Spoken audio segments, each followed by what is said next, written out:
Okay, six.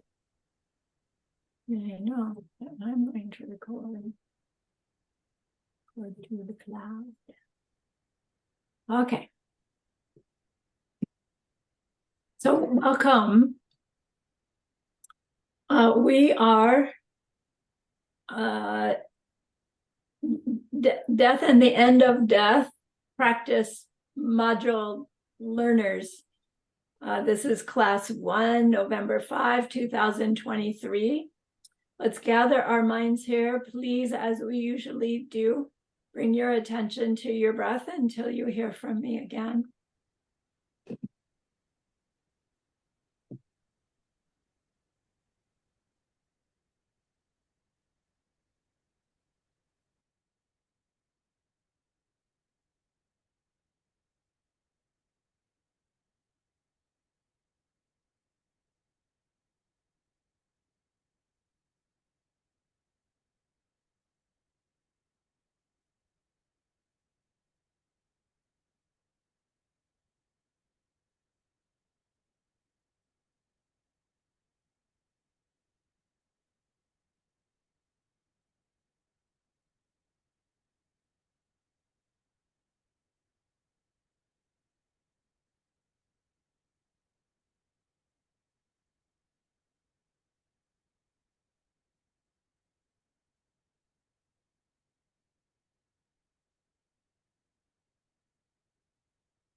Now bring to mind that being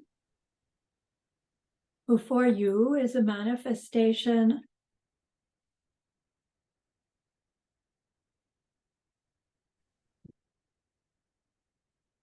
of ultimate love, ultimate compassion, ultimate wisdom,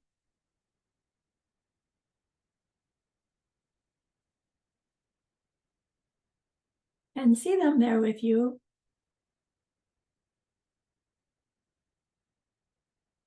They're gazing at you with their unconditional love for you.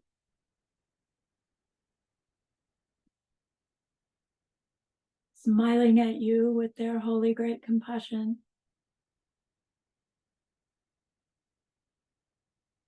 Their wisdom radiates from them. That beautiful golden glow encompassing you in its light.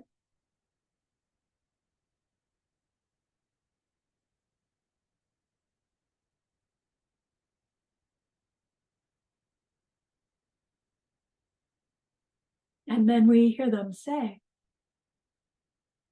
bring to mind someone you know who's hurting in some way.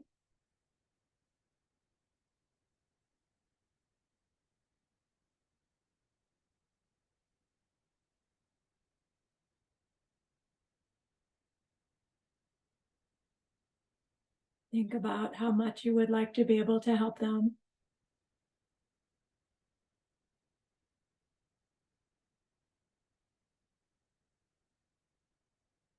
And recognize how the worldly ways we try fall short.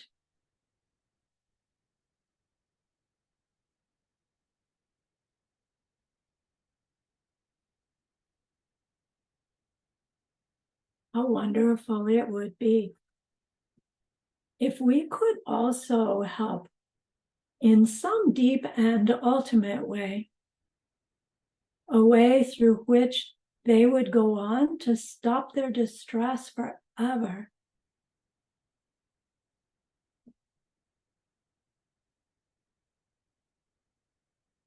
We're learning maybe that's possible.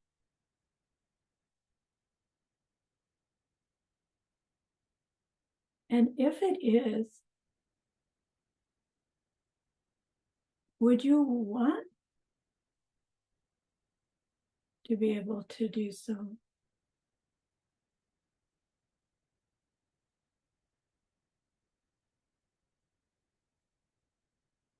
Can we even conceive of what it might be like?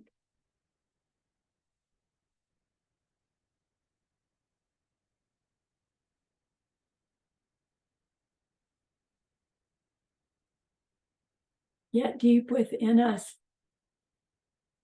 is something that does know that it's possible.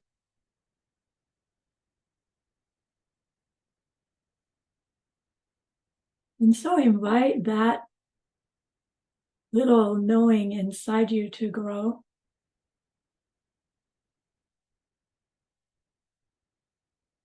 To grow that aspiration into a longing.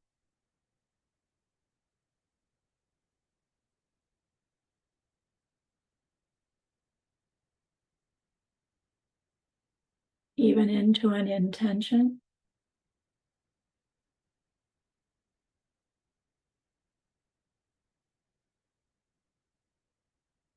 Then turn your mind to that precious holy being before you. We know that they know what we need to know, what we need to learn, what we need to do to become one who can help this other in this deep and ultimate way. And so we ask them, please teach us that.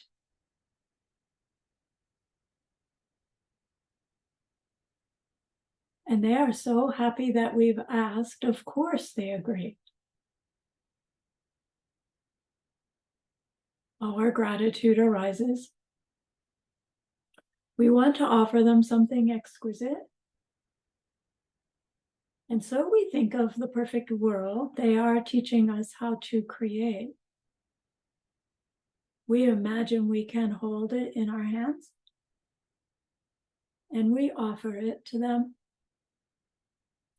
following it with our promise to practice what they teach us, using our refuge prayer to make our promise. Here is the great earth, filled with fragrant incense and covered with a blanket of flowers. The great mountain, 4 lands, wearing the jewel of the sun and the moon. In my mind, I make them the paradise of a Buddha and offer it all to you. By this deed, may every living being experience the pure world. Idam Guru Ratna Mandala Kam Niryatayami. I go for refuge until I am enlightened to the Buddha, the Dharma, and the highest community. Through the merit that I do in sharing this practice and the rest, may I reach Buddhahood for the sake of every living being. I go for refuge until I am enlightened to the Buddha, the Dharma, and the highest community. Through the merit that I do in sharing this practice and the rest, may we reach Buddhahood for the sake of every living being. I go for refuge until I am enlightened to the Buddha, the Dharma, and the highest community. Through the merit that I do in sharing this practice and the rest, may all beings reach their total awakening for the benefit of every other.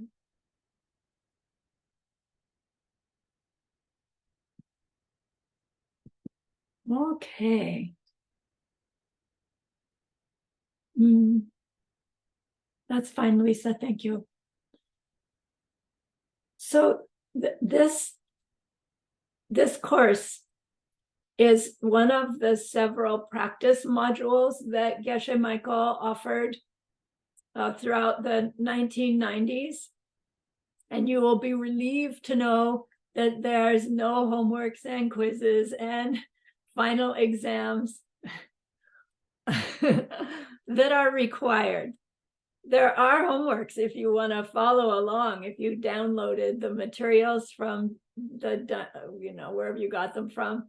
There are homeworks in there, but that's just a study guide. If you want to look at them, don't feel obligated. I do ask you to read the readings, though. Once we get a class, read some of the reading, then we'll get the next class. You can read some more, just to help jog your thinking about what I share. So each class will be part me talking head, and then part guided visualization kind of meditation, so that through the course of the classes, we'll build this practice into a movie that you'll play in your mind, and you'll know the movie well enough that you'll be able to put yourself going through the movie and stop at different places in the movie to think about, like, what is that really teaching me, and how do I use that in life? So the death and the end of death comes to us as a very early step in our Lamrim. So now this course presupposes that we've already come to some understanding of the ongoing nature of what we call our mind stream, our consciousness. And so that we have some general understanding that there's been past lives and that there will be future lives. That first practice module that some of us have learned together, the Lamrim module, it did not presume that. Right? We were starting from the beginning. And it gave us this overview of what it takes to transform ourselves from suffering human to fully enlightened being, right? A being made of love, compassion, wisdom for others' benefit. We've learned what's called the Lamrim, at least some parts of it, which means the steps on the path to enlightenment. And in the first half of the steps of the path to enlightenment, if you recall, is finding a teacher. But there's a precursor to even that, which is reaching the point in life where, like, something is not making sense anymore. And we've already gained a certain amount of renunciation that sends us looking for a spiritual path. Like, enough yak poop has hit the fan for us over and over again, until we ourselves come to the conclusion there's just something wrong here, and I don't know what it is, and surely somebody knows. And we start on our search, right? Our spiritual search. And then at some point, searchers find the fit, their fit. And, maybe these teachings are the fit for you. And maybe they're not in the long run, right? It's okay if that turns out to be the case. You will have learned a lot along the way of trying the shoe on. My guess, however, is that you've already decided, this is the one that fits me, and that's why you're here. But technically, this course comes very, very early on in the Lamrim, after we've gone searching and we've found a teacher and we've learned what it is to take a teacher, to believe in a teacher, what their qualities are, what they're going to, a vague idea of what they're going to teach us. And we've used logic, reasoning, clear reasoning to come to the conclusion that this teacher knows what I need personally, what I need. And with that arises a certain amount of devotion or trust, right? A deep, heartfelt trust that this one is meant for me, to help me.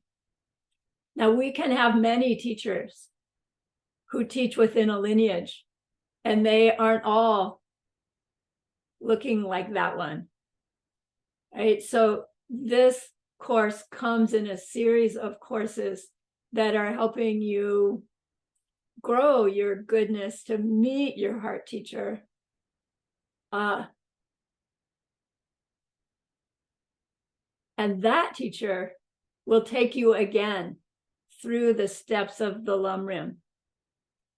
So once we find the teacher, like we are following what they teach us, they finally actually teach us something, right? It's like they say, you find your teacher and you ask them, please teach me, which is why we do it at the beginning of every class. And they're so happy that we've asked. And what they say is, get the essence of your life. Take the essence of your life. And they won't say anything more unless we ask. Well, what do you mean by that? And then the next step is, well, look at what your leisures and fortunes you have. Look what extraordinary opportunity you have right now. Right? And there's a whole list of them. I'm not going to go through it. All of which you all have because you're here. So they then say, all right, go work on recognizing what an extraordinary opportunity you have. And when you get it, when you really when it sinks in, come back. So it sinks in, we come back. Wow, I have such an extraordinary opportunity. Please teach me. And what they teach us is, and you know what? You have no idea how long this situation's gonna last. You don't know when you're gonna die. They teach us about impermanence. The first part of impermanence is our own obvious impermanence, right? This amazing teacher who loves us so much says, you know what? You're gonna die. And you don't know when. And how lucky are you to have lived as long as you have? And are you making the most of it? Or are you just frittering away, right? This precious human opportunity to be in the Dharma, to learn what to do, what to think, what to say, to stop the suffering of the world, right? It's kind of rough, actually, that they hit us with the truth of our own impermanence when we're still really babies on the path. I think it's kind of intentional, because if that's scary and you run away, they say, yeah, you'll be back, right? When enough people around you, right, are gone, or you have your own close call, you'll be back.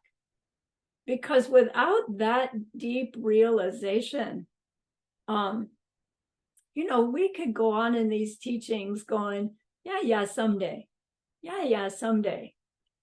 And then we don't know when we're going to be flying through the windshield of our car or suddenly diagnosed with some incurable thing. We don't know. And so to say, well, I've got 30 years left, I'll get around to it later. It's the teacher's job to like knock that out of you. And so early on, we get this beautiful teaching about what it is to become keenly aware of our own impermanence. And I like that Geshe Michael calls it death and the end of death awareness. Because as we'll see as we go through this course, it's not actually inevitable that you will die if we apply ourselves well to the teachings that were given over the course of our training. But without that application, it is inevitable that these lives will wear out, and we don't know when. So again, this is not a course about scaring you into submission. And it will not be a course about what it's going to be like when we die, so we won't be scared. It's a course about being so well prepared for dying that it, in fact, is never experienced. Which, I don't know, my own mind hears that and it's like, nah, that's not possible. But we'll see, right, what's really meant by that as we get closer to the end of this.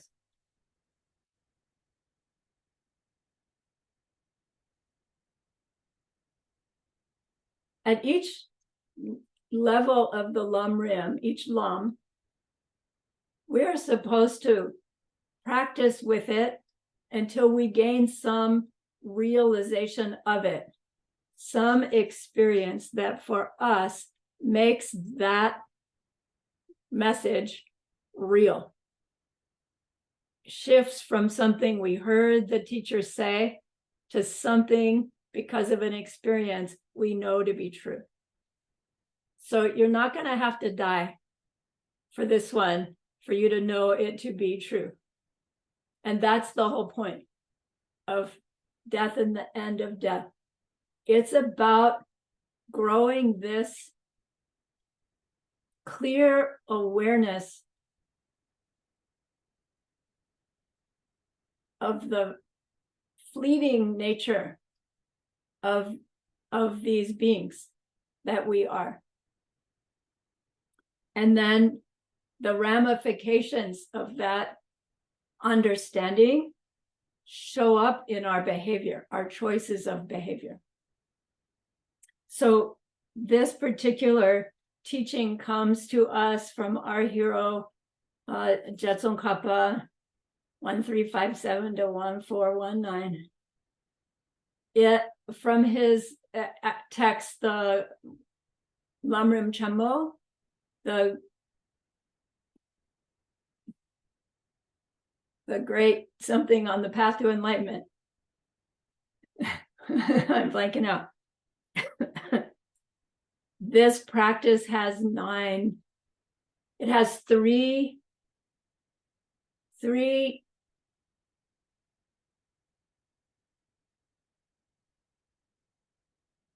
aspects, three parts that bring us to the realization. And each of those three have three rationales that we contemplate to come to the conclusion of its truth. And then there's a set of resolutions, meaning, well, if this is true and this is true and this is true, then, and then Geshe Michael gives us dessert at the end.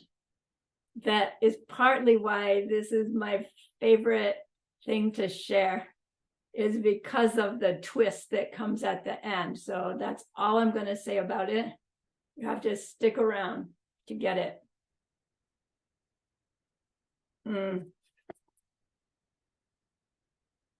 So now,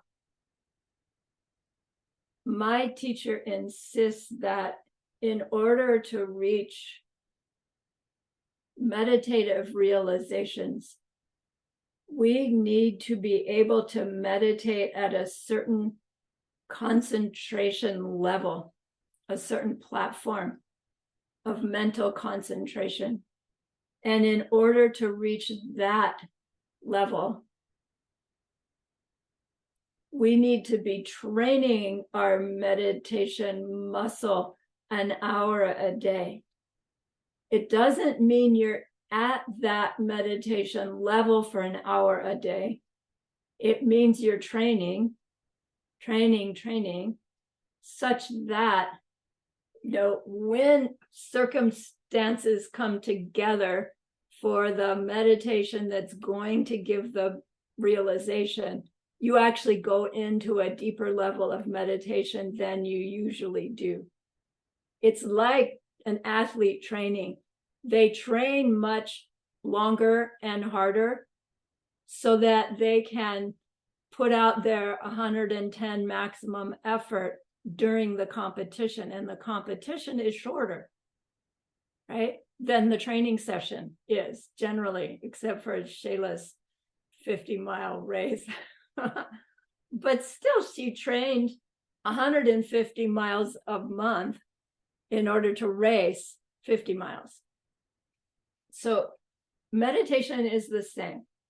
And the training is about doing the drills, just like any other training. And that this tradition says, build your meditation practice up. Start with 5 minutes a day, no matter what. We've all heard it. Add a minute every week.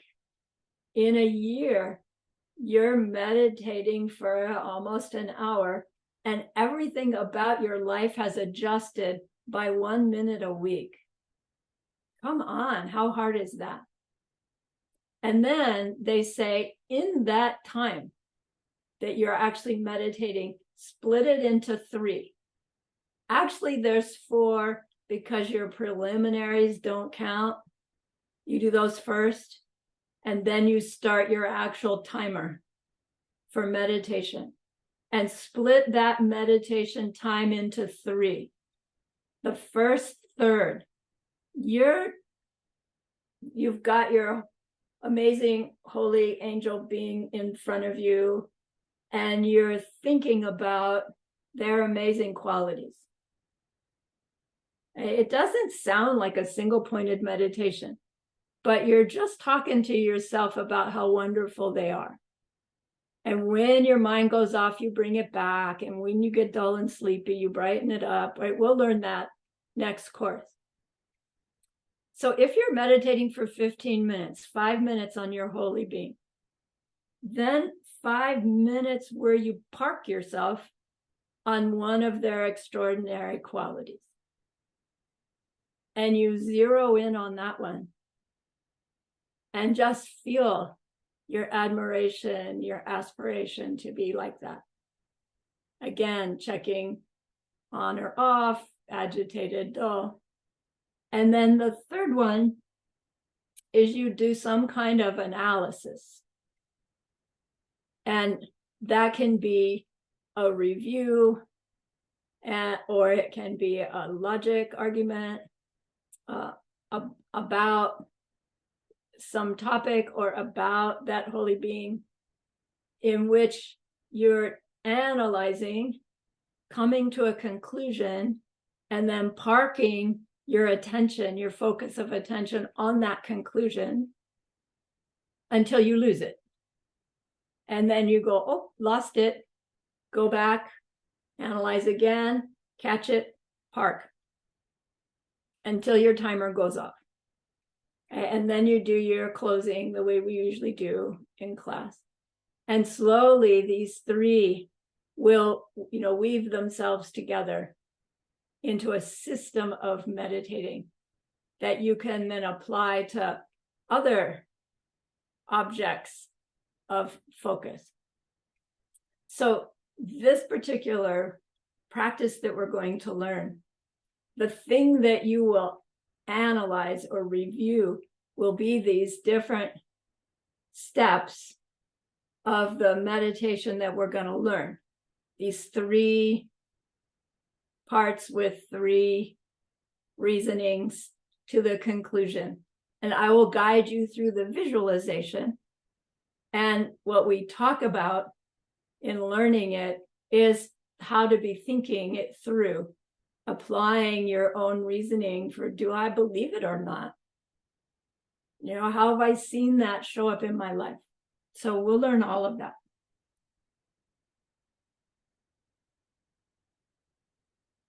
Okay.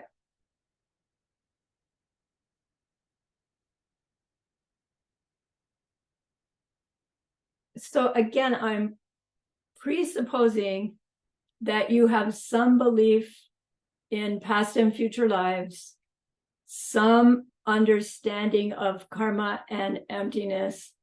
And is there anyone who has not heard the pen thing more than 1,000 times? No, good. Everybody knows it. So keep in mind that the essence of the fact that we can see a pen and Tracy's little dog, hello, little dog, look at my pen. Hello, little dog, there. She goes, oh, let me chew on that thing. Tells us something about where the identity of the object comes from. And we all go, oh, there's something about the observer. So same with death and the end of death and these realizations we're trying to gain. Nothing in them from them, which is why how we experience them coming from us can be magical or not. Right? So my job is to help you plant the seeds so that when those realizations come, they are magical, right? They are life changing. And, you know, looking back, this particular practice module, when David and I were taught it, we were going out to the Diamond Mountain that Geshe Michael and the others were doing their retreat on. And we would help do dishes and so forth there. And then those who were in charge would teach during the day and evening, you know, when they weren't in the kitchen cooking, they were teaching these courses for us. And so we would gather on a Thursday. So we would have Friday, Saturday, Sunday in order to learn these practices. And we'd get classes 2 or 3 or 4 times a day. And this particular one that we received, it was life-changing for me, really. And I can't remember well enough to describe exactly why, but it was deeply moving and profound. And so I'm hoping that it will, you know, you'll get just a little flavor of that, if not even bigger than I did. Because it really encourages us to look at ourselves, look at our lives, look at our choices of what's important to us, and to reevaluate those decisions that we make. Not meaning in the next month, but meaning as you work with these ideas, we're putting into motion what will help you make some profound choice changes in your future when it's time. So let me lead you through a little guided meditation. It is not the practice. This is an intro. And so just put your pens down, relax, listen, and like go along like you're the one that you're doing what I'm saying, right? It's happening to you, what I'm saying, right? So don't be rigid, be relaxed, but try to stay awake.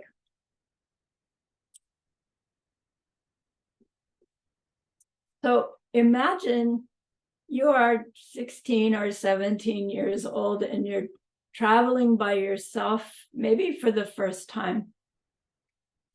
And you've rushed to the airport to get on your plane. And, there was all that uncertainty and nervousness and, bumping up against people that knew what they were doing and were sort of pushing other people out of the way, and just that ordinary human struggle that we experience getting on our proper flight to where we're going. And you give your ticket, you're going down that long hallway, you put your luggage up, you settle into your chair, and you see that the person next to you is one of those really big ones. And so you're feeling a little bit squished, and they barely look at you because you're a young kid, and they're complaining about something already. And you overhear other people just, why this, why that? And it goes on through your flight. People arguing with the stewardess, complaining about the movie, complaining about the pretzels. Just standard travel experiences. And you're about at your first destination. You have a flight, a transfer, and you're feeling that nervousness build up. Will I be there in time? Will I know where to go? What if I miss my transfer? What then? And the closer you get to your destination time, you notice it's like we don't seem to be getting close somehow. And we're noticing that the stewardesses seem a little bit distressed, and people are still just acting like normal people. And then the captain comes on the radio and he says, we have a problem here. We have a trouble light that says our landing gear won't come down, and we can't tell whether it's true or not. We think the landing gear has gone down. We thought we felt it, but the trouble light knows all. So we flew by the airport, but the fog was so thick they couldn't see. So their order was that we are to circle Chicago for 45 minutes to use up our fuel. And when we're down to the last little bit of fuel, they'll guide us onto the runway, which will be prepared for a crash landing. So we need to teach you the crash landing position. And what you'll do when we tell you is take your shoes off so that they won't impede you being able to run. Take your jewelry off so that it won't burn through you. We'll instruct you to put your head down on your knees and put your arms up over your head and stay there until we tell you differently. And so we do that as the test position just for 2 or 3 minutes. And we feel how lonely and isolated it feels. And then they let us back up and they say, Okay, we'll tell you when to take that position again. And there's 45 minutes. And an extraordinary thing happens. All the struggling and the complaining ceases. The big guy next to you actually turns to you and asks you, how old are you? Where are you going? He suddenly cares about you. And he tells you that he's got a 15-year-old at home.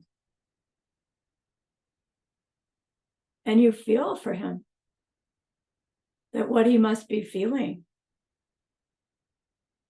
You notice that people are caring about others. They're concerned. They're wanting to share a little bit about themselves. They're wanting to know a little bit about these people that they expect to die with within the hour.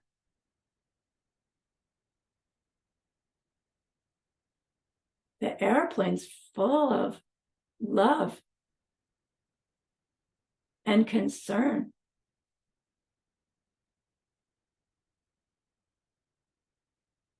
And it goes on for 45 minutes. And then we're instructed to take that crash position. And we do. And so all we can do is listen. And we feel the airplane descending and the engines changing the way they do. And we can tell it's getting lower and lower and lower, and then bump and roll. And so we come out of our position and we look out the window. And as the plane is coming to slowing down, we see the ambulances and hearses lined up. We see the runways all foamed to protect us. But we know the landing gear was down. We did not die together. And a great cheer goes up, but then that feeling of love is lost. When the doors open, there is pushing and shoving to get off that airplane. And it's back to ordinary living.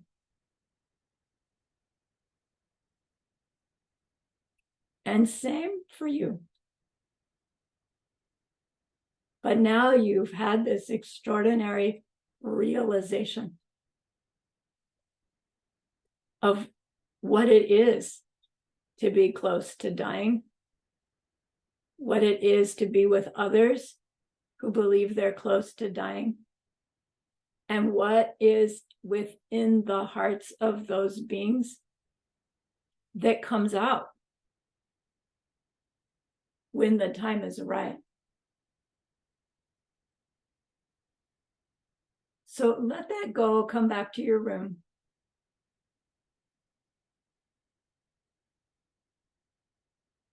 This is an experience Geshe Michael had when he was 18 years old. He was traveling from Arizona to Washington, D.C. to accept the presidential scholarship, which means he scored the highest on the exams that you take out finishing high school. He scored the highest of all students in Arizona that year. And so, they flew him to the president to accept the medal. And he had this extraordinary experience, which he was not Buddhist, didn't know anything about Buddhism.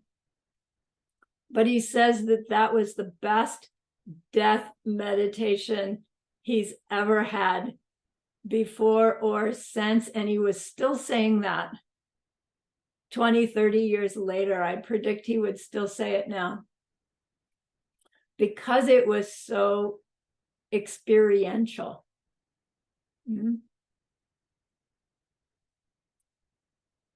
So this is the kind of death meditation we're studying.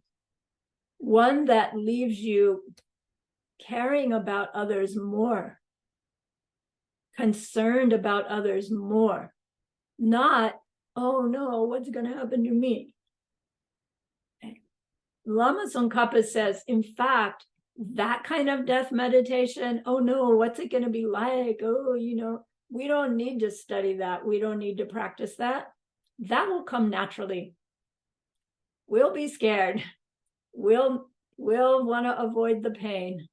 We don't need to learn about that.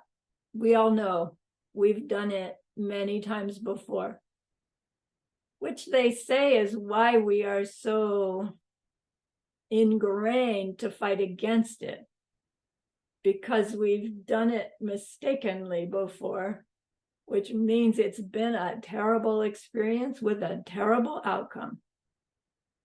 But it doesn't have to be, because it's just like the pen. No nature of its own. So it can be terrible, it can be wonderful, it can be anywhere in between.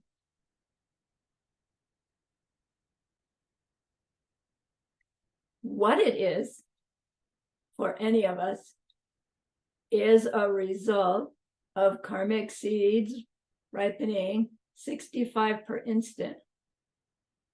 Those karmic seeds are planted 65 per instant by way of what we think, say, do towards others, what we're aware of ourselves thinking, saying, doing towards others. So if every seed planted is planted with that misunderstanding that holds, oh, me, 5 to 7. I went right through our break time, didn't I? No, 6 to 8. 6 to 8. Ah, good. Okay, never mind. If those seeds have been being planted with selfishness, self-grasping, self-cherishing, me and mine are more important than you and yours, and so, right, what I do to get what I want, what I do to push away what I don't want, that's what I'm supposed to do to protect me and mine against you and yours. Those seeds planted are going to come out with those same kinds of coming at us.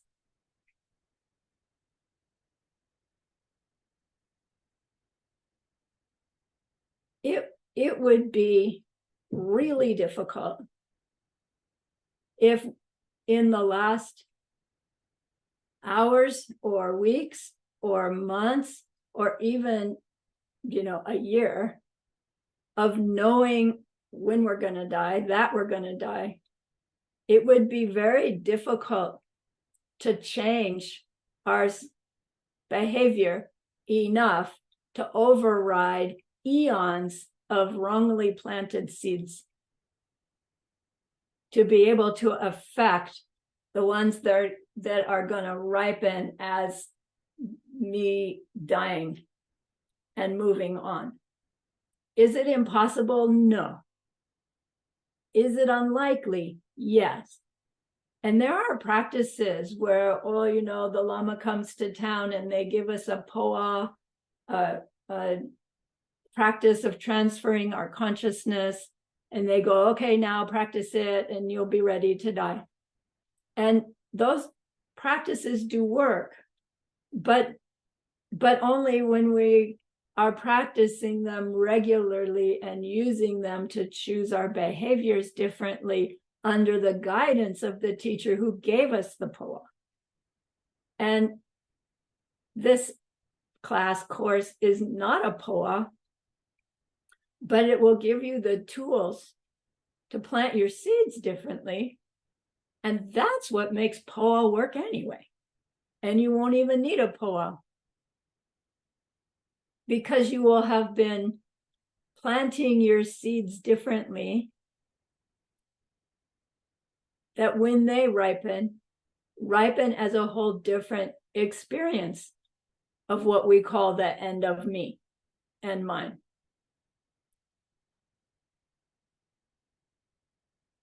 So this death awareness practice is more like a life awareness practice motivated by this realization of, I don't really know how much time I've got. I haven't got a diagnosis that says I'm going to be dead in 6 months yet, but I don't know for sure I'm not going to get that tomorrow. Do I?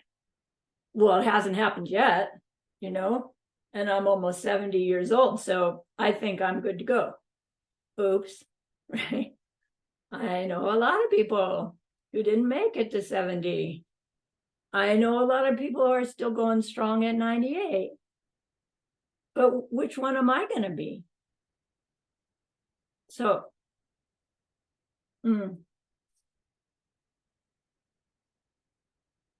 these practices inspire us to be training our attitude to shift from this constant concern about me and mine to expanding that concern about me and mine to include all of mine, meaning every perception I have and every being who's part of that perception, and training ourselves to expand this I want, I don't want concern to care about others' wants and don't wants, to the point where we are so ingrained with this thought, I want to take suffering out of my world, I want to give happiness. That's so ingrained within us that even as we're flying through the windshield of our car, we're still thinking that. It's hard to imagine, but it's just by habit. Right? Our state of mind is popping up. The things we do with great frequency, with automatic pilot, they keep being automatic pilot. So this training is about retraining our automatic pilot. It won't happen in 4 classes, 8 classes, but it will give you the basis for growing that new automatic pilot as you continue to work on it. So that then, if you do find yourself on your deathbed, whatever that might look like, you're using that experience to take with you all the suffering of the world. May my death take all pain and suffering with me. Like somebody else did that 2,300 years ago. And we can do it too if we've planted the seeds for that state of mind to be so ingrained in us that of course we're still thinking of it as we're going through this most dramatic change that we can go through as a human being. So our death meditation is really a practice for everyday life. It's not for a practice for on our deathbed. It's too late by then. It's for now. And I heard Geshe Michael at Medicine Buddha say over and over again, fix your own death first. Fix your own death first. And he didn't explain it. He didn't go on about it. But I kept thinking, perfect, because that's what we're going to do next thing. So this does not draw away from your Medicine Buddha practice. This training helps you to apply it. All right.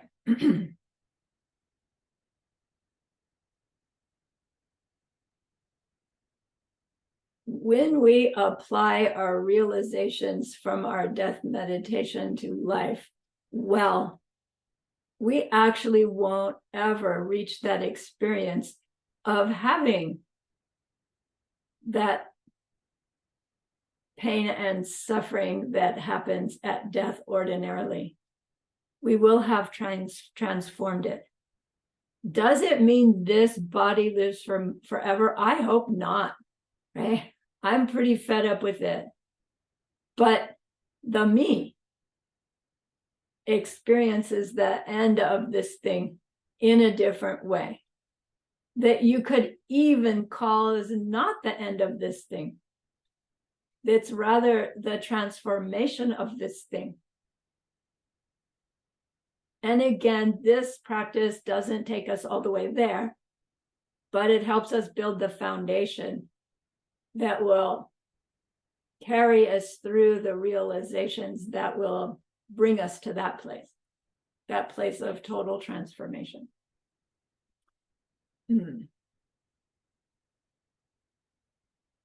It helps us build this state of mind where we're living life with a vibrancy and an enjoyment and an eagerness, because we have our attitude redirected. A death meditation does not make us morose, subdued, uninteresting people. Oh, I'm just going to die, so I'm not going to do anything fun because I'm just going to die. And that's a mistaken understanding of the Buddhist path.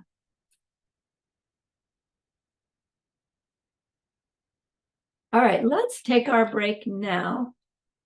Right, 6, 7, 7, 8. Let's take our break now, and we'll start into the specifics of this death awareness practice. So I can pause my recording.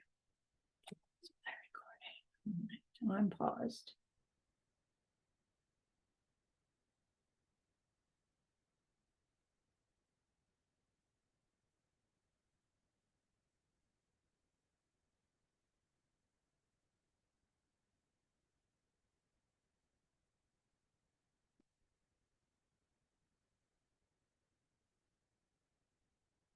So I'm back to my high-tech screen sharing method.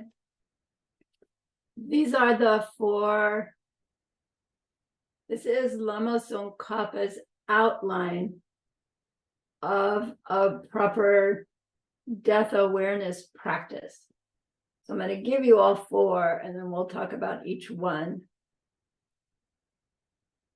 Chidren Ma Gompe Nye Mik. Chidren Gompe Penyon.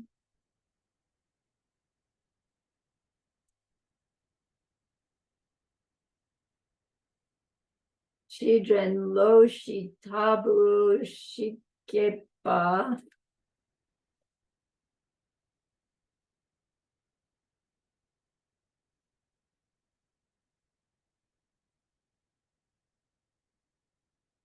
And Chidren Gombe Su.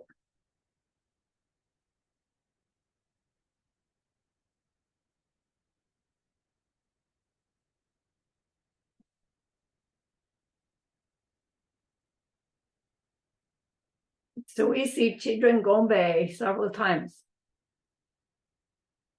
One is Ma Gombe.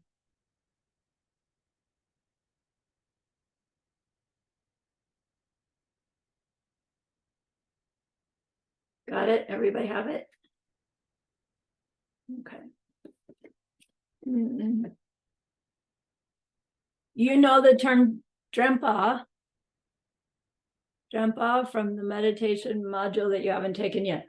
Drempa means recollection, meaning holding on to, pulling back. And Chi, C-H-I, means death. So Chidren means death recollection or death awareness, Chidren. Gombe is Gom, the word Gom, meditation, meaning getting used to something. They use it for the word meditation, but it means familiarizing oneself with, getting used to something. So Jidren Gompe is getting used to a death awareness, getting used to being aware of my death in some way. So Lama Tsongkhapa's outline says there are 4 parts of growing this, my death awareness realization. The first one is Jidren Magompe Nyemik. Nyemik means the problems that come from Magompe, not getting used to my death awareness. The problems that come if we don't cultivate this death awareness that we're going to be taught. What are those problems that come? It's like we already have them because we're not living life with a death awareness, which means we're in that group of humans that are grumbling and irritated that things aren't going my way, and grumpy because we don't feel good, and maybe not so grumpy on a day we do feel good, but we know it's not going to last, so we don't get ungrumpy very much. You know, how we used to be. And we still have days like that. I still have days like that. It's like life getting onto and in the airplane before that 45 minutes. Just ordinary life. Even for those of us that are already kind, already helpful, already, you know, being moral, we think, but still have this attitude that I'm supposed to do certain things to get what I want and do certain things to get away from what I don't want. And it's supposed to work like that. And so, of course, I yell back at the yelling boss because I didn't do what they're saying I did. Everybody expects me to yell back. There's nothing wrong with that. I'm not lying, right? I'm not cheating.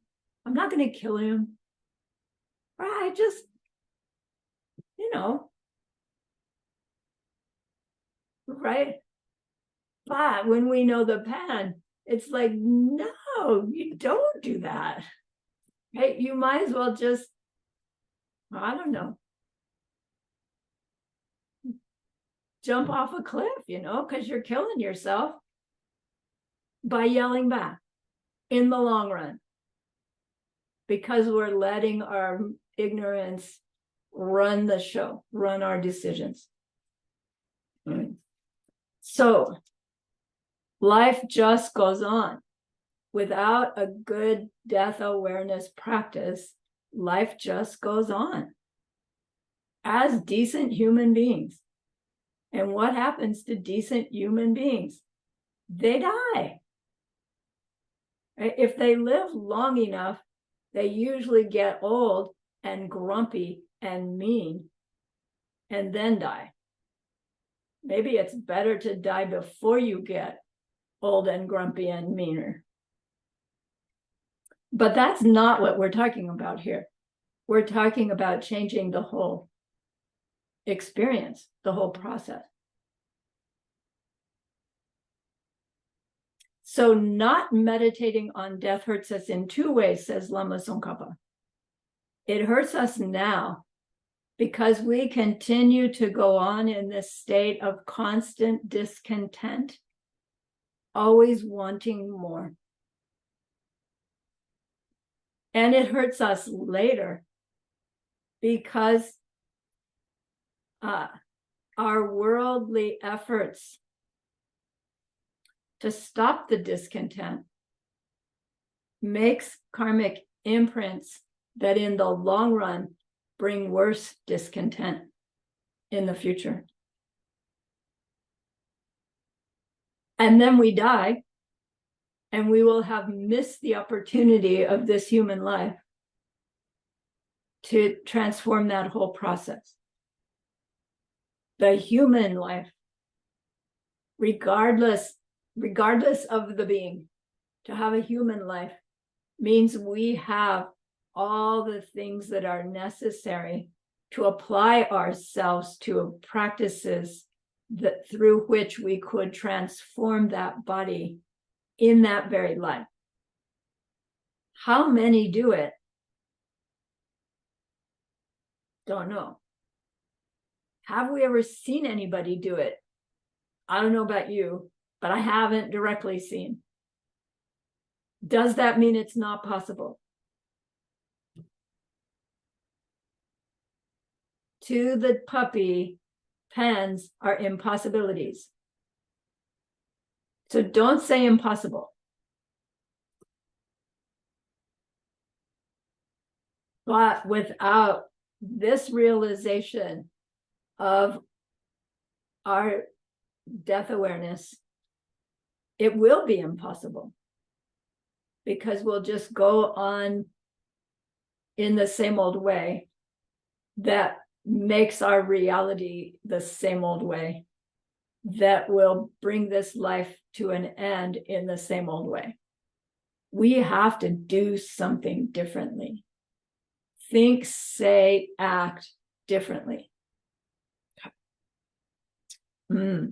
Without a death meditation, we just go on preoccupied with petty things in a worldly life, is the harsh reality. Once the people in the airplane were pretty sure they were going to die in 45 minutes. Were the pretzels still stale and the movie still lousy? Yes. Did they still not have enough elbow room and leg room? Yes. Did they care? No. Do you see the difference? With our new attitude, there's still gonna be crappy things that happen. But we won't care like we used to care. If this is your last night, would you care how rude the waitress was at the restaurant? Would you care? Yes, she was rude, but who cares? I'm going to be dead tomorrow. In fact, maybe I would want to leave her a bigger tip because, I don't need it anyway. Our decisions will fly in the face of what ordinary reaction would say if we knew that we were going to be dead by the next day. And our minds are going to fight with it. But that's the essence of this practice, is what would you be doing right now if you knew you were going to wake up dead? I have to honestly say, I would be here teaching this to you. But it doesn't necessarily mean that you would be here taking this from me. There might be something more important to you. But would it be a Netflix movie? Probably not. So that's where this is going to take us. Step by step. So don't go too fast.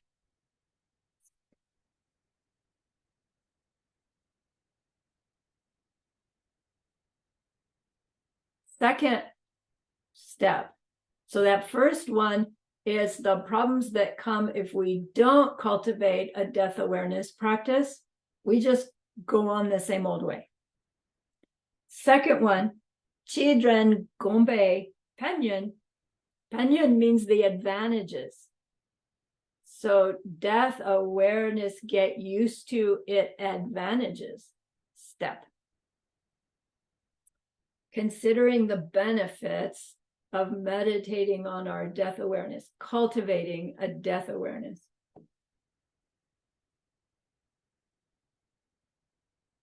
We already have some. If you ask any human, do you know you're going to die someday? I think they would all say yes. But it's a stillborn death awareness. You know, we go through that period as kids. Oh my gosh, my parents are going to die. And then at some point we go, oh my gosh, I'm going to die too. But somehow our parents reassure us. And it's like, okay, we get through it. And we go on to grow up with this, okay, I know it, but sometime later. We're not taught to use it to motivate our choices. Our society doesn't know that. And I didn't grow up in a Tibetan society. I don't know if those kids get taught, you know, take care of your death now by way of your meditation.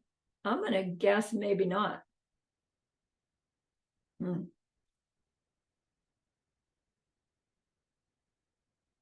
As we are working with this stage, recognizing the benefits of having a strong death awareness as we go through our life, our daily living, as we see the benefits of that, we'll notice a change in our behavior. We'll be choosing responses differently. And that's how we see the benefit of our practice, actually. Right? It's more than a nice meditation. It's how I respond to those unpleasant and pleasant situations of daily life that shows us how keen our death awareness practice has become. So one of the benefits of this second step, cultivating the benefits of a death awareness, is that it helps us recognize what is petty in our lives and what is helpful in our lives. We already have many helpful things.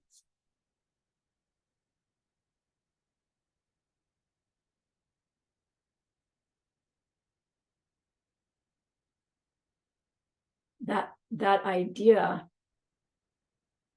of, you know, would I care about such and such and such and such if I was dying tonight? Even as our minds say, yeah, but I'm not going to die tonight. But regardless, if you were, would you get upset at the snippy waitress? Would you get upset about the person cutting you off in traffic? Would you waste your precious few last moments on being upset at something or somebody? Right? Intellectually, we get it.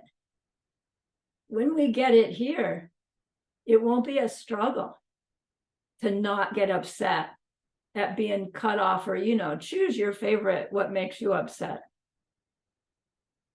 And it just won't be there anymore. In a different way than burn it off and plant new, which is what we learn in other places. This is an attitude of those things will just like water over the duck's back. You know that term? Secondly, it helps us recognize the useless activities that we spend time on. So again, you know, when you're doing anything, our death awareness is, gosh, if I'm going to be dead tomorrow, do I really want to spend my time doing this? And I have to admit, I spent all afternoon studying for this class, but also watering the few plants that need deep watering twice a year. Today was the day. So it never once occurred to me is this really what I should be spending my, last precious moments on? The studying the class, yes, but watering the stupid plants? It didn't occur to me. I probably would have chose yes, but I didn't do it intentionally, consciously. Do you see? And so we're trying to have this growing level of, this is my last chance to do what I'm doing. Is what I'm doing really what I want to spend my last moments on? So, I can feel my mind going, man, that's going to make life really intense. But as we work with it, that intensity becomes really uplifting and playful and joyful, because we've just cleared out all the crap that just doesn't even hold weight anymore. And as we get deeper, we're going to see that it's not so much the things we're choosing to do or not do, it's the state of mind with which we do them that's going to be the key. But we start out really evaluating, is this really benefiting me and my world worth the time I'm spending if I've only got 8 hours left? It's like our new criteria. Okay. All right. There's a third benefit. It benefits us by reducing our interest in getting and keeping possessions.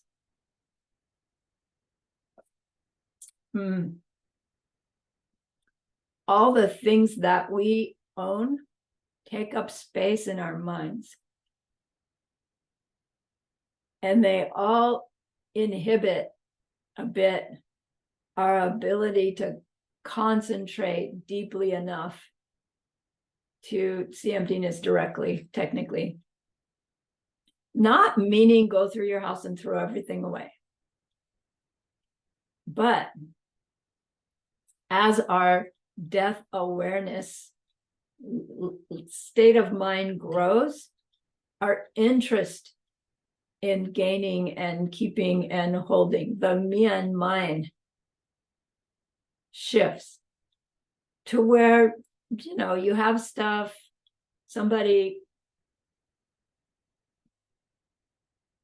you see that somebody might like it or benefit or have some use for it.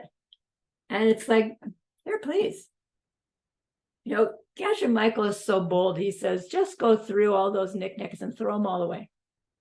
And it's like, throw them away? What? I can find somebody who would enjoy them, but then I've cluttered them up. Yeah, well, they're just not ready. They'll throw them away when they're ready, right? I wiggled out of it for a while, and then eventually did actually give everything away. And then it came back 3 years later, some of it, a lot of it. And then new stuff came back, right? Anyway, I'm getting distracted.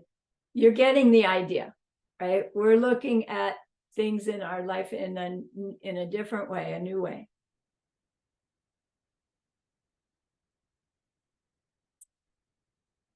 We'll come to see our possessions as liabilities, not assets.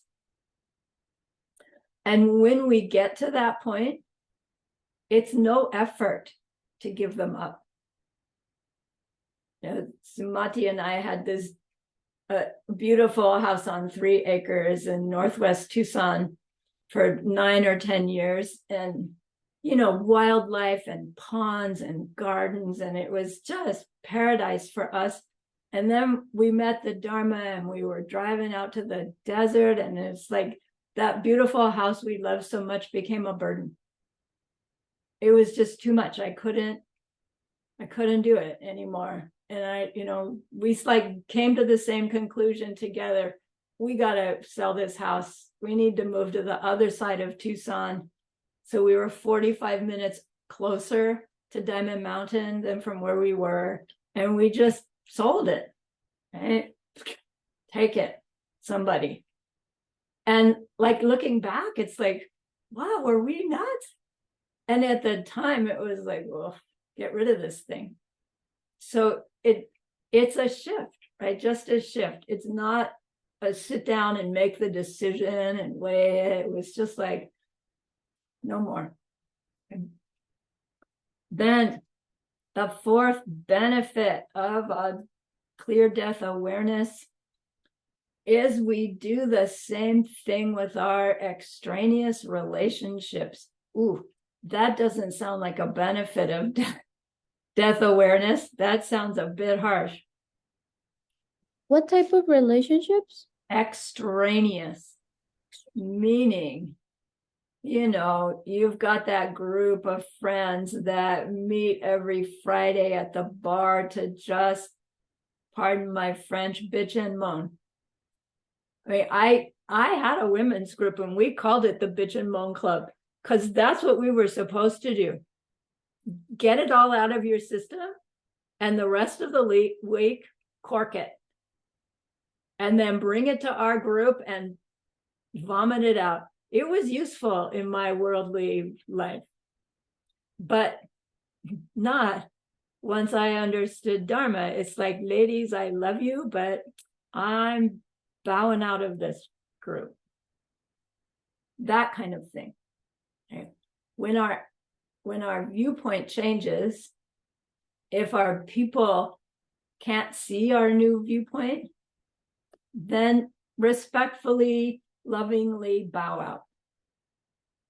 Willing to do so even if they get upset with us, which probably they won't actually. But that often stops us from acting out of fear. Oh, they'll stop liking me.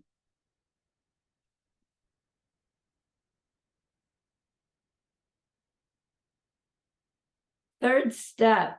Do we have time? Yes, we do. Third step. Chidren lo shitabu shikepa. This is identifying what kind of death awareness we seek to develop. Kepa means to gain or develop. Shik means which one. Lo shitabu. It looks like ji tabu, but it's shi tabu. Means what kind of state of mind. So what is this state of mind, death awareness we're trying to develop? Tsongkhapa tells us first, it is not seeking to develop the fear that will come to us as we're about to die. That will come naturally. We have no need to practice it, he says. The state of mind we are cultivating is this state of mind that holds, I'm going to die tonight. So what's the most important thing I could do right now? Like first thing in the morning, I'm going to die tonight. So what's the most important thing I could do right now? And right now. And right now. Imagine. Would your day be different? Maybe yes, maybe no. My guess is, to some extent, yes. I die tonight is the mantra for the next 4 weeks as we explore this. Not morose, but I die tonight, so I'm going to make good use of my today. There are things I have to do because I've got obligations. Of those things, what are really obligations and what are self-imposed obligations? How do I interact with others? Expecting that I'm going to see them again and again and again and again. How would you interact with them if you think, well, this is the last time I'm going to see them? Right? That's probably the most important shift in state of mind. Our choices of what we think, say, and do. Do I want to say this to them if I'm dead tomorrow and I can't take it back if it upsets them? How do I want to say this to them if I know it's planting seeds in my mind that's going to affect me in my next life, which is like starting tomorrow? Oh, all right. So Geshe-la says, when we're exploring this level, we might want to start with, did I do all the worldly things that I really wanted to do with my life? You know, what's still on your bucket list? Look at those things. There may be things that you can now say, all right, that one's not so important. But if you find some that are like, no, I really, really, really would like to do that, see that, then please go do it. Get it out of your system. I don't mean tomorrow, the next day, but soon. So that it isn't hanging over you for when you die tonight or tomorrow or the next day or the next day after that. Don't wait.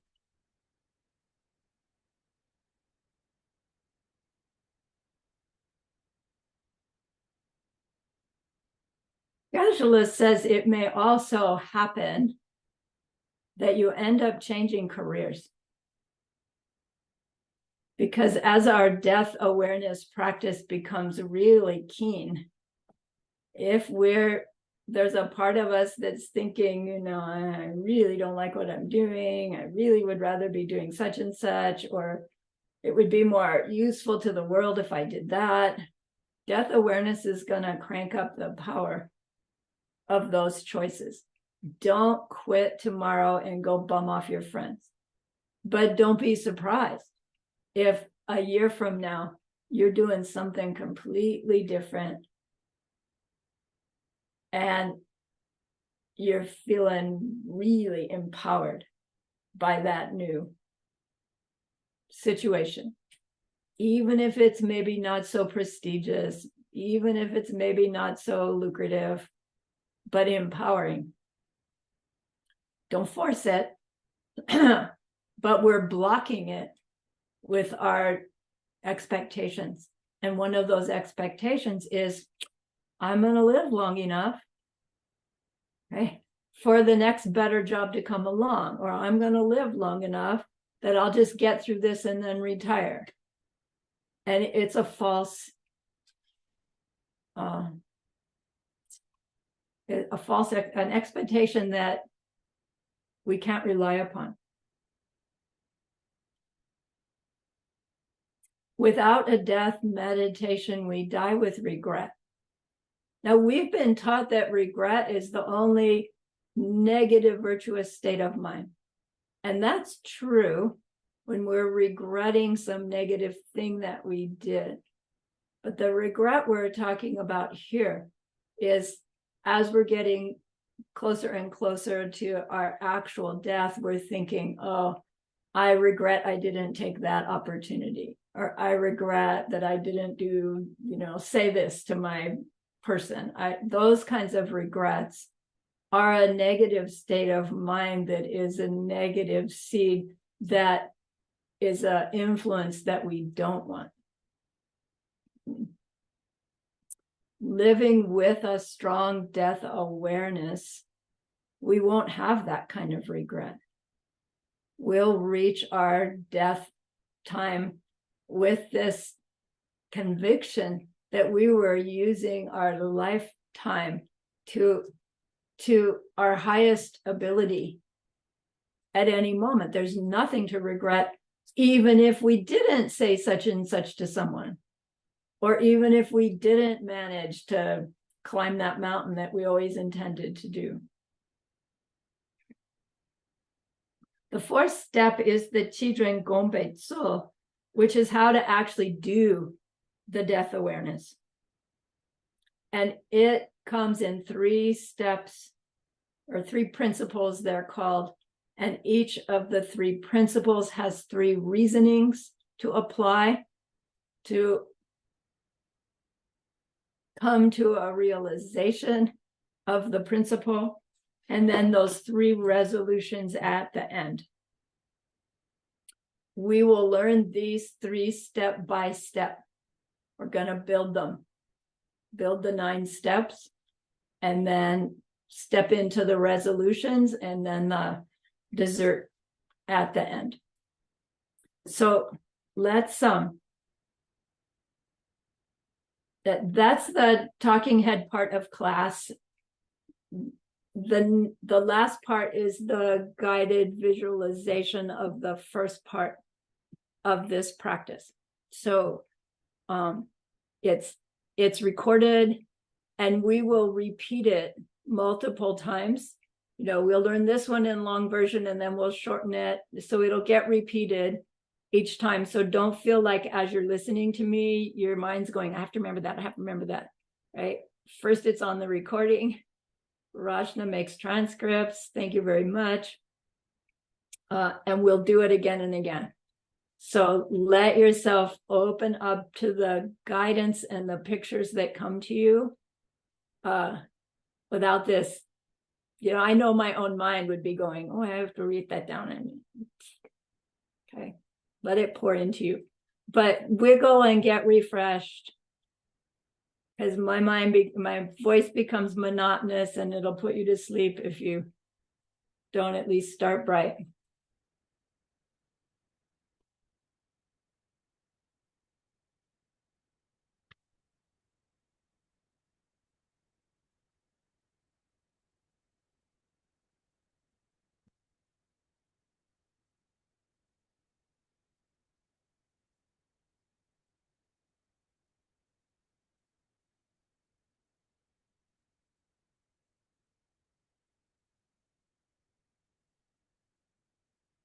Okay, so get yourself placed.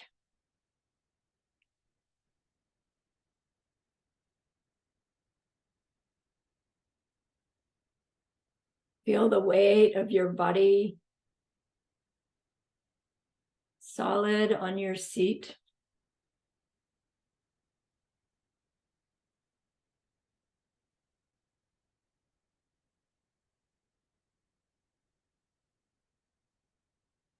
And feel the rising energy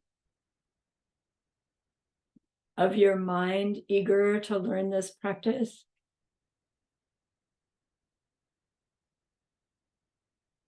And then bring your attention to your breath.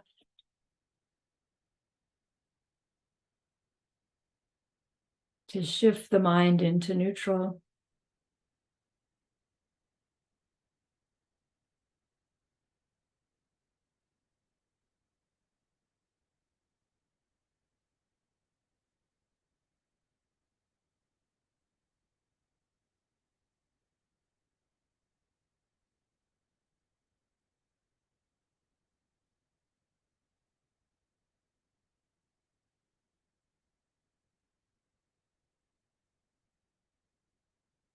Recall that precious holy guide there with you, helping you.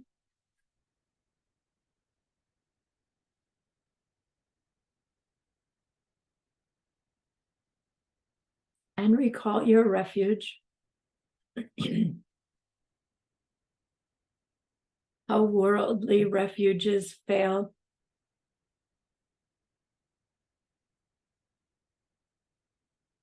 But the refuge of karma and emptiness guides us in our choice making,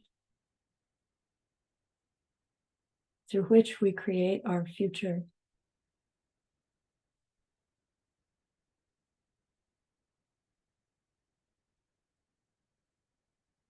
Take your refuge in your choice to be here in class.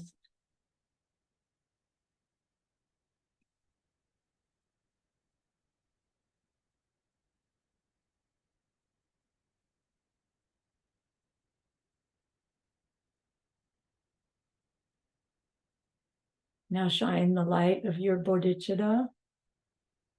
Think of that person that we wanted to be able to help.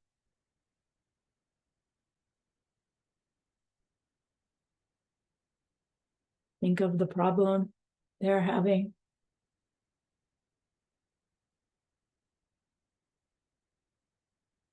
And feel your wish to be able to help in worldly ways. And in worldly ways that would work.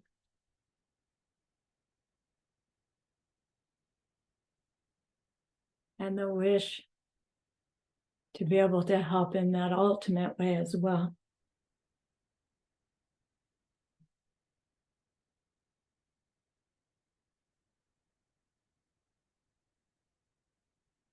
Turn your mind to that precious being before you. Mentally honor them.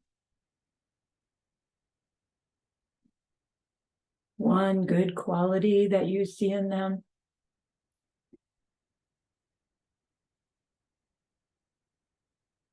Tell them of your aspiration to become like that.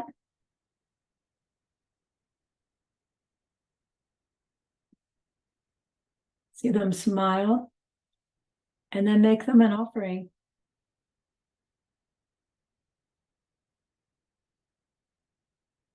Tell them of something that you thought, said, or did because of something they taught you.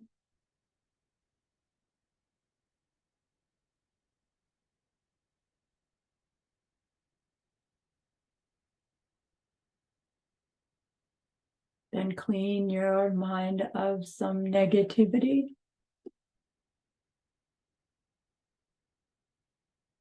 Tell them of that. Of your regret at that habit.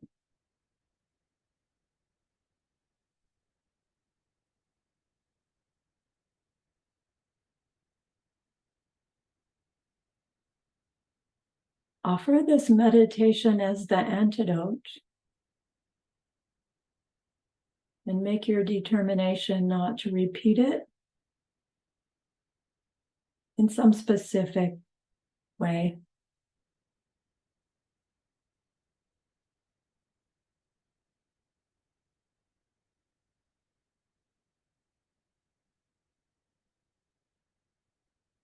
Then rejoice. Tell them of some other goodness that you've done recently.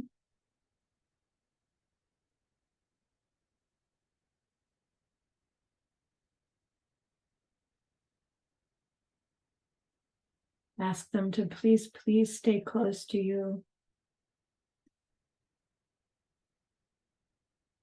And continue to teach you and guide you.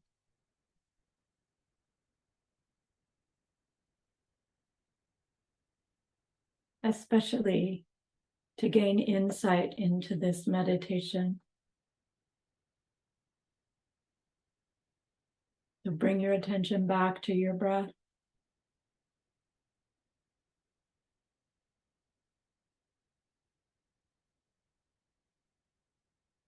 Now see yourself standing at the edge of a thick forest looking out.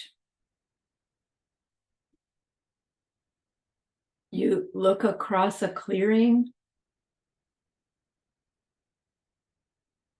and you see in the distance a building. The building looks familiar. It's attractive to you, beautiful to you. You see that it has a courtyard in the center, but can't quite see what's in that courtyard.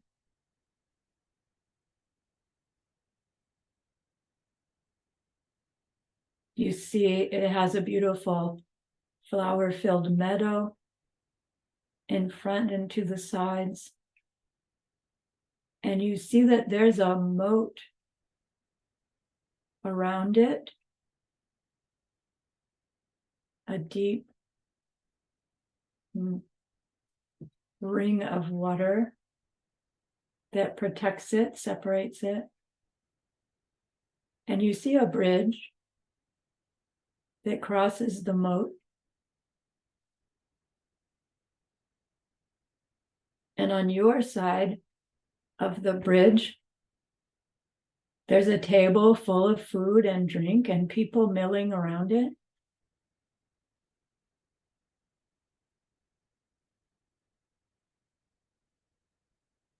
You've been struggling through this thick, nasty forest. You have a heavy backpack full of your important things, so full, it's overflowing and things are hanging off of it. You're hot, you're scratched up, you're tired, and you're hungry and thirsty. And you see that food and drink and all those people. And of course you go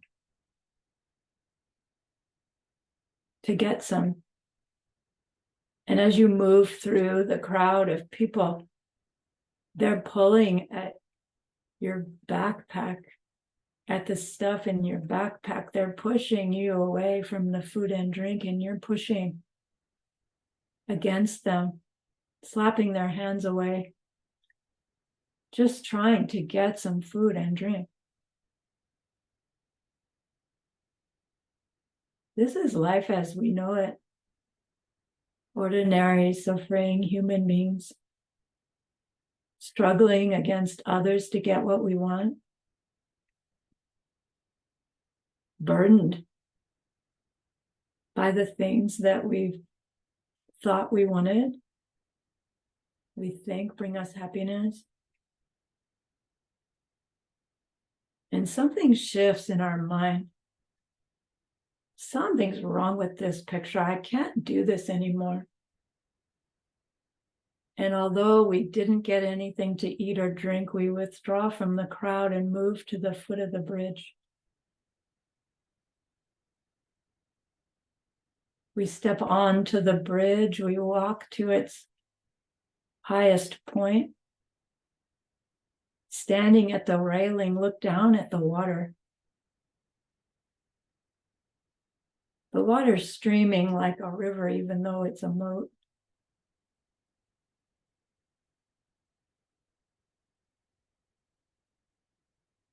And with this thought, there's something wrong with this picture. We recognize my backpack is such a burden, the things in it.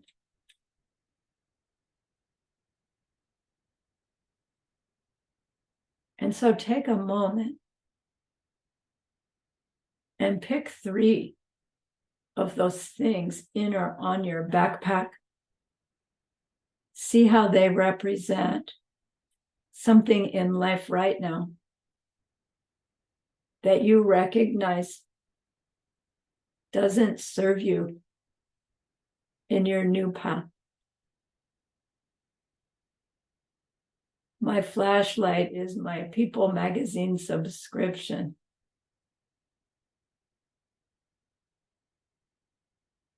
I'm ready to throw it away into the moat. Throw it, good riddance. Find another.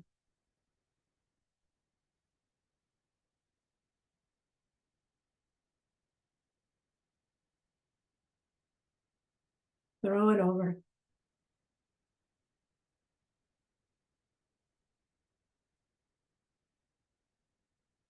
Check carefully. Can I really do without this before you throw it over? If that answer is yes, let it go. If their answer is, I'm not sure, put it back.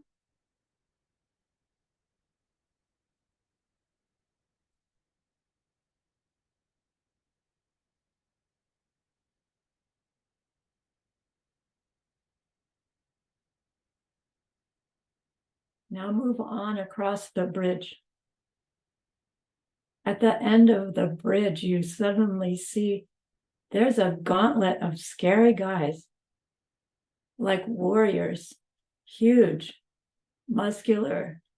They've got weapons. And you see that to get to the building, you've got to get past these guys. And you're kind of quaking in your boots. But then you think, those guys just represent a wrong kind of death awareness. I'm not going to learn that kind. I'm learning the kind that will help everyone in my world. And with that thought, you're able to burst right past them so quickly that they can't react fast enough to grab you. And you find yourself in this flower-filled meadow. Somehow your backpack is magically gone. You're clean, you're light, you're dressed in silken clothing. You're dancing through this fragrant meadow. Joyful, unburdened. And you dance your way right up to the entry to this building. It's a big golden yellow door.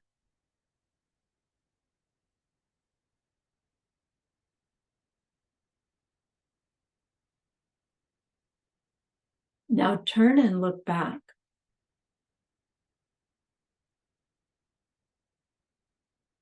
You see the meadow, and the dancing through the meadow represents the advantages of a proper death awareness practice. Feeling light and clean and unencumbered and joyful. You see the gauntlet of scary guys as the death awareness we don't do, the one that's scary and painful. We see the bridge and throwing our unnecessary or burdensome things and habits and beliefs and relationships as being the advantage of a good death awareness, a full-on death awareness, allowing us to reprioritize our life and its activities. And we got there because we finally got sick and tired of the struggle, trying to get what we want and avoid what we don't want in those ordinary human ways, struggling against others to get the food and drink. And we got there because we finally managed the goodness to get out of the forest. A forest with no path, hardly any light, tangled and scratchy and dangerous. And somehow we reached the end of it. Somehow our renunciation woke up.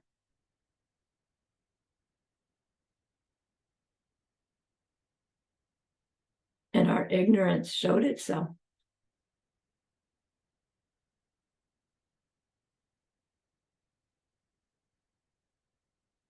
And we chose to do something different.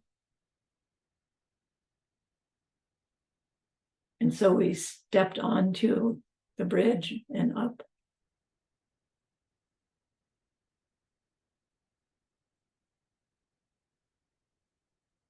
and grew some willingness to give up some old baggage. And we faced our fear of death, which allowed us to scoot right by that gauntlet of scary guys and find ourselves in the meadow, dancing up to the door, to the building that will take us to freedom.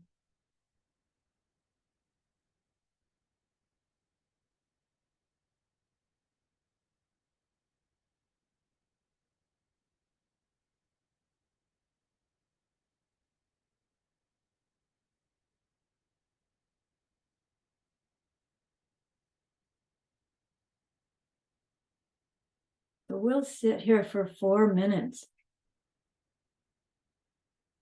Run your mind through that scenario and stop wherever your heart feels called to explore a little bit more. Every now and then I will say check, and that's a trigger for you to come back to your object in case you had gone off, or to check your level of clarity. Okay, go.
Check.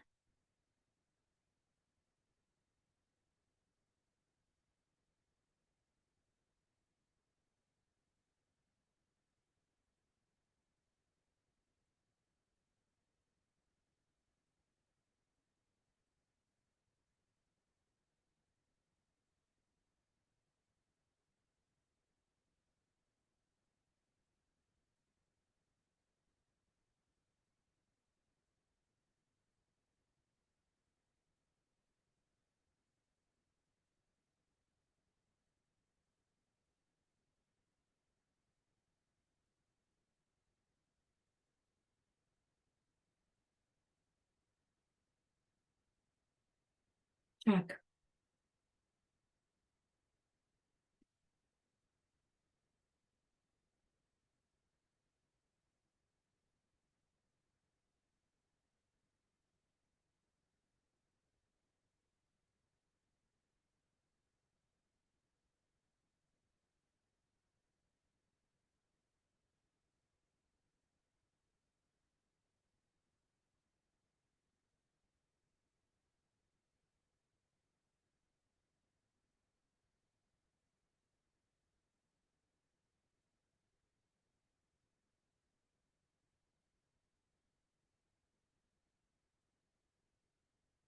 Now bring that session to a close. Bring your attention back to being in your room.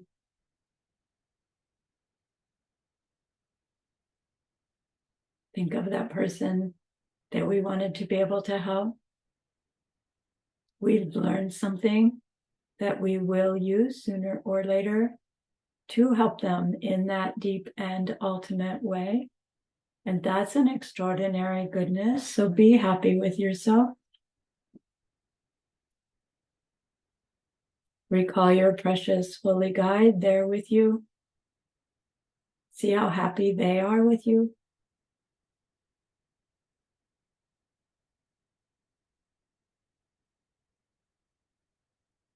Ask them to please stay close and offer them this goodness that we've done.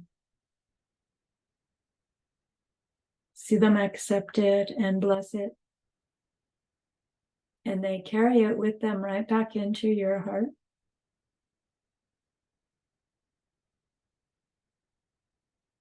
See them there, feel them there. That love, that compassion, that wisdom. It feels so good, we want to keep it forever. And so we know to share it by the power of the goodness that we've just done.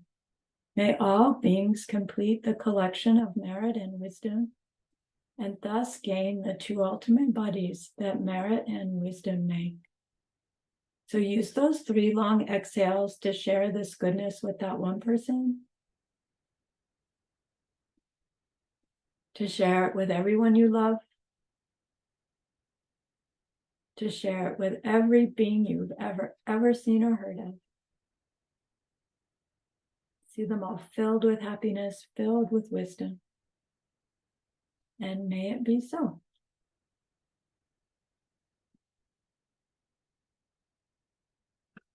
All right. So your, thanks, Jim. Your exploration can be any part of this practice that we've met so far. I remember spending so much time on the bridge.